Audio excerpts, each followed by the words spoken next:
ফসলি জমিতে অবৈধভাবে পুকুর এবং দিঘি খনন চলছে।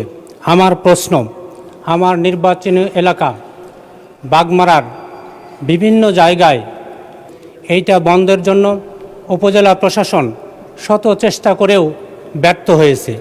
এক্ষেত্রে কার্যকরী কোনো পদক্ষেপ মাননীয় মন্ত্রী মহোদয় নেবেন কিনা এবং নিলে কতদিন, এবং আপনার মাধ্যমে আমার নির্বাচনী এলাকা বাগমারার সকল শ্রেণী ও পেশার মানুষের প্রতি আন্তরিক কৃতজ্ঞতা এবং মোবারকবাদ জানাই, যারা তাদের শত প্রতিকূলতার মধ্যেও তাদের সমর্থন দিয়ে তাদের পক্ষে কথা বলার জন্য আজকে এই মহান সংসদে আমাকে সুযোগ করে দিয়েছেন।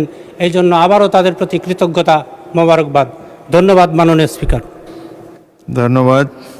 মাননীয় ভূমিমন্ত্রী মোহাম্মদ মিজানুর রহমান মিনু। বিসমিল্লাহির রহমানির রহিম। মাননীয় স্পিকার, আপনাকে ধন্যবাদ। মাননীয় সংসদ সদস্যকে আমি ধন্যবাদ জানাই।